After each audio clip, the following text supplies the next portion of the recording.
আলবানির বই পড়ার কারণে জনগণের কাছে তুমি ধরা খাচ্ছ বলে নাসিরউদ্দিন আলবানী রহমাতুল্লাহ আলাইহি, শেখ আলবানী রহমাতুল্লাহ আলাইহি, তিনি ছিলেন গত শতাব্দীর সবচেয়ে শ্রেষ্ঠ আলেম। শেখ নাসিরউদ্দিন আলবানী রাহিমাহুল্লাহ কি ফকিহ ছিলেন? 700 বছরের মধ্যে আলবানী রাহিমাহুল্লাহর মতো বড় বিদ্বান পৃথিবীতে আসেন। আলবানী রাহিমাহুল্লাহ, নাসিরউদ্দিন আলবানী রাহিমাহুল্লাহ, আল্লামা ইমাম মোহাম্মদ নাসিরউদ্দিন আল আলবানী 2 নম্বর। সত্য কথা বলতে গিয়ে কামড়ায়। আলবানীকে বলতে পারেন যে মুহাদ্দিস ছিলেন, ফকিহ ছিলেন না, অতএব তার ফতোয়া গ্রহণ করা যাবে না। আলবানী রাহিমাহুল্লাহর সিলসিলা সহিহা গ্রন্থটি পড়লে তিনি ফকিহ ছিলেন কিনা প্রমাণিত হয়। তার একটা বই ইরওয়ালুল গলিল আগে পড়ে দেখুন তিনি ফকিহ ছিলেন কিনা। আস-সামারুল মুস্তাতাব পড়ে দেখুন তিনি ফকিহ ছিলেন কিনা। মানে মানুষের উপরে ভুল ধারণা দেওয়ার জন্য একজন লোক মারা গেছে, আল্লাহ তাকে ক্ষমা করুক, আমি নাম বলছি না, তিনি কিভাবে একটা পত্রিকার মধ্যে, আমি লিখে দিয়েছি, আমি তথ্য গোপন করিনি, জয়ীফ ও জাল হাদিস বর্জনের মূলনীতি বইটার শেষ পৃষ্ঠায় আমি উদ্ধৃতি সহ লিখে দিয়েছি। একটা প্রভাবশালী পত্রিকা মাসিক মদিনা, সেই পত্রিকার প্রশ্নোত্তরে লেখছে নাসিরউদ্দিন আলবানী ছিলেন খ্রিস্টানদের প্রতিষ্ঠিত সংস্থার একটা এজেন্ট। লা হাওলা ওয়ালা কুওয়াতা ইল্লা বিল্লাহ, নাউযুবিল্লাহ, আস্তাগফিরুল্লাহ। আলবানীকে ট্রিট করা, আপনার গা না জ্বললেও আমার গা জ্বলে। কেন করেছেন এটা? আলবানী রাহিমাহুল্লাহ ব্যবসাকে বন্ধ করে দিয়েছেন বেদাতীদের, সমস্ত জাল হাদিস গুলোকে এক জায়গায় করে দিয়েছেন। আলহামদুলিল্লাহ বেটা, তুমি জাল হাদিস পকেটে পুরো ব্যবসা করতে, কে আলবানীর বই প্রকাশ হওয়ার কারণে জনগণের কাছে তুমি ধরা খাচ্ছ। আলবানী তোমার সুলতানি হয়ে গেছে। তুমি বলো যে আলবানী যা খেদমত করে গেছে 300 বছর সময় লাগবে, আরে 300 বছরের মধ্যে আবারও 3 জন আলবানী বের হয়ে যাবে ইনশাআল্লাহ। তুমি কখনোই পারবে না। সারা জীবন তুমি তরিকার খেদমত করলে, সারা জীবন তুমি তথাকথিত ইমাম আবু হানিফার নামে জাল মাযহাব তৈরি করে সেটার তুমি খেদমত করলে, আলেম হয়েছে বটে, কিন্তু ইসলামের খেদমত করার সুযোগ হলো না এখন পর্যন্ত। কোরআন হাদিসের খেদমত করুন। ওইদিকে আলবানীকে গালি দিচ্ছেন, ইমাম বুখারীকে ছোট করছেন। কেন? আমি আপনাকে ভালোবাসা দেব কি করে? অসম্ভব। এ কথা আজকের নয়। নাসিরউদ্দিন আলবানী রাহিমাহুল্লাহর সাথে একজন একদিন ফজিলাতুশ শেখ, অথবা আমার যা মনে হচ্ছে শেখ শব্দটা খালি লাগাইছিল। উনি বলেন সর্বপ্রথম এই শব্দটা কেটে দাও, আমার নামের আগে শেখ শব্দ লাগাবে না। বলেন আল্লাহু আকবার। অথচ মানুষের অন্তর্জগতে উনি শেখুল মাশায়েখ, মুহাদ্দিসুল মুহাদ্দিসিন, মুআল্লিমুল মুহাদ্দিসিন। কেন? তারবিয়ত, তাদের অন্তর প্রস্তুত করেছিলেন ব্রেইন প্রস্তুত করার আগে। বিদ্যায় তো ভরপুর, আলহামদুলিল্লাহ, কানায় কানায় ভর্তি, কিন্তু সেই সাথে অন্তর এই পরিমাণ উন্নত হয়েছিল যে আল্লাহর ভয় হলো আসল।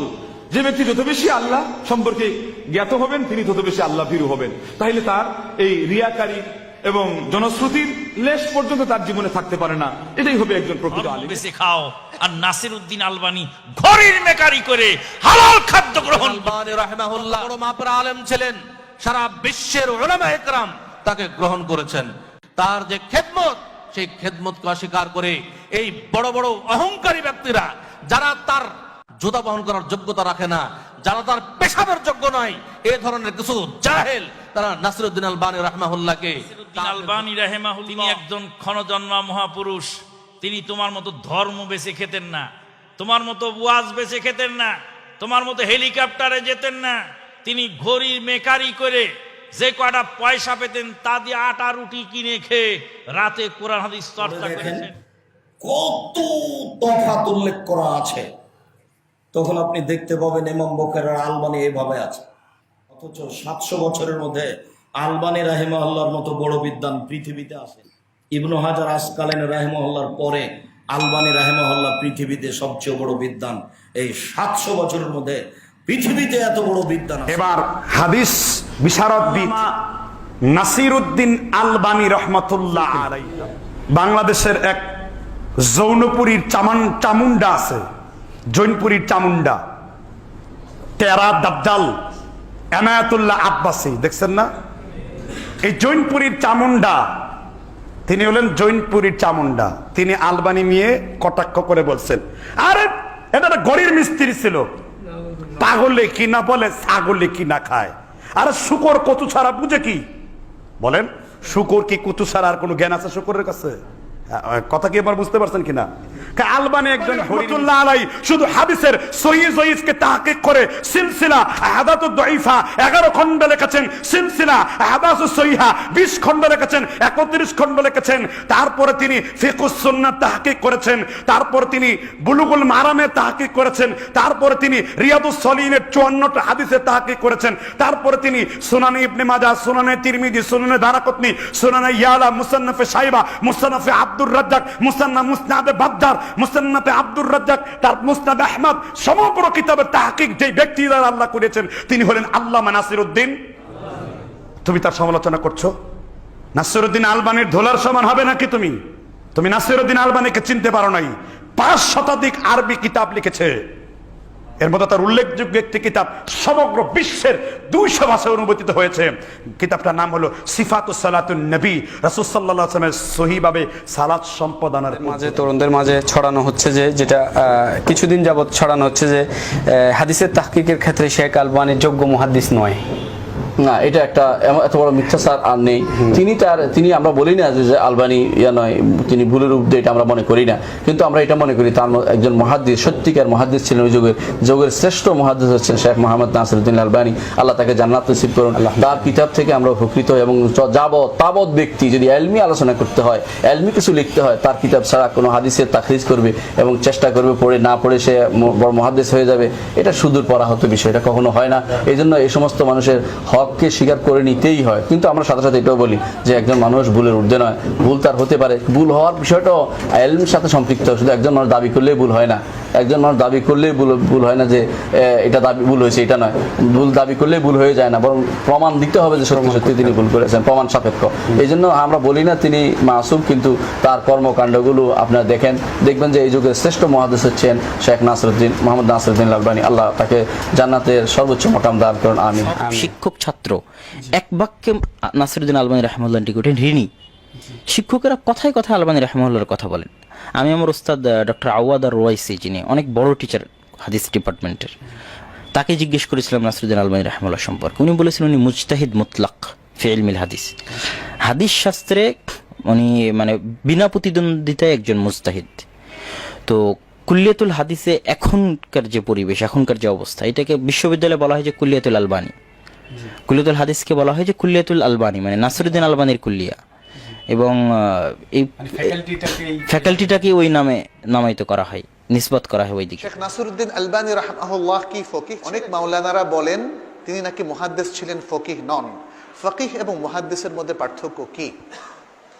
এটা খুব দুর্ভাগ্যজনক একটা বিষয় যে আমরা প্রকৃত আলেমদের মধ্যে এই পার্থক্যটা করছি। ঠিক একই বিষয়টা আমি যখন মদিনা ইউনিভার্সিটিতে পড়তে যাই, ইমাম আহমদ ইবনে হাম্বল সম্পর্কে কাউকে বলতে শুনেছি। আমাদের কিছু আফগানি বন্ধু ছিলেন, তারা বললেন ইমাম আহমদ ইবনে হাম্বল অনেক বড় মুহাদ্দিস ছিলেন, যেহেতু হাদিসের প্রথম এনসাইক্লোপিডিয়া, কি নাম তার বলেন তো? আল মুসনাদ, মুসনাদ আল ইমাম আহমদ নামে পরিচিত, তিনি প্রথম সংকলন করেন। কিন্তু তারা বলল যে তিনি ফকিহ নন। আমরা তখন তেমন মন্তব্য করিনি, তবে পড়তে থাকলাম, পরে দেখলাম যে এটা অসম্ভব যে একজন মুহাদ্দিস ফকিহ নন। মুহাদ্দিস অবশ্যই ফকিহ।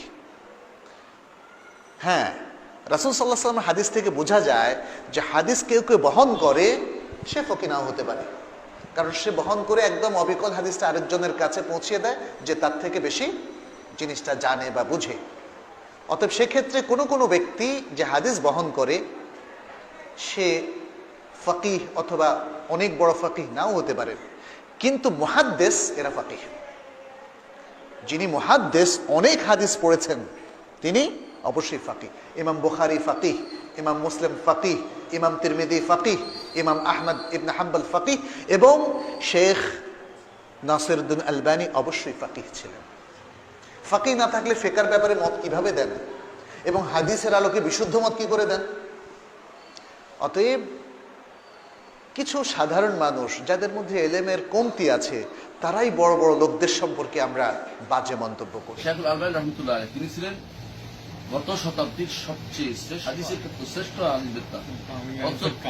তারে বলতেছে কি গরিমিকা, তারে বলতেছে তো উস্তাদ নাই, তারে বলতেছে আরো কত কিছু। অথচ এইটাই আমি বলতে চাই, এটাই হাদিসের শুদ্ধ শুদ্ধ একজন তো আশ্চর্য হয়েছি আমি, সে ইয়াতে পড়ছে সৌদি আরবে সিদ্ধাতে একটা ইউনিভার্সিটিতে পড়ছে।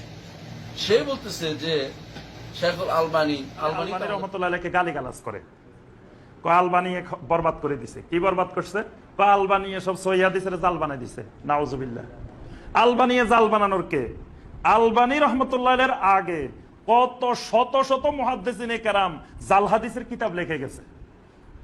একটা দুটা না, শত শত মুহাদ্দিসিনে কেরাম কোনটা জাল হাদিস এগুলো সব লিখে গেছে। তো উনি একটা বই লিখছেন যেটার মধ্যে ওই সকল মুহাদ্দিসের হাদিসগুলো উনি নিয়ে আসছেন। এই কাজটা করছে উনি নিজের থেকে কোনো হাদিসকে সহিহ বলে নাই, জালও বলেন। এটা আগেকার মুহাদ্দিসরা, আরো শত শত বছর আগের মুহাদ্দিসরা বলে গেছেন এটা জাল।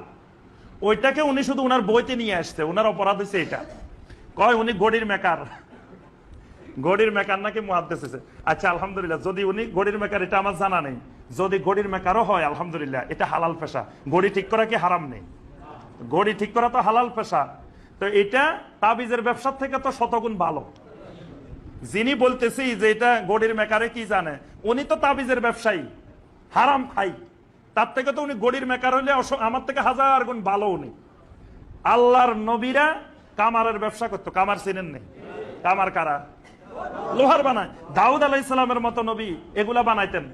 ইদ্রিস আলাইহিসসালামের মতো নবী টেইলার ছিলেন, কাপড় সিলাইতেন, দর্জি। আমরা ছোটবেলায় দেখতাম যে দর্জির ঘরে মানুষ কত রকমের ইয়া করতো, ঠাট্টা করতো, মানে এটারে নিম্ন পেশা মনে করতো। অমুক দর্জি তমুক দর্জি, মানে দর্জি যদি বিয়ে শাদীর জন্য আসতো, আরে না, দর্জির সাথে সম্বন্ধ হবে না, মানে নিচু পেশা। অথচ দেখেন আল্লাহর নবী দর্জির পেশা ছিলেন। ইমাম আবু হানিফা রহমতুল্লাহ আলাইহি কাপড়ের ব্যবসা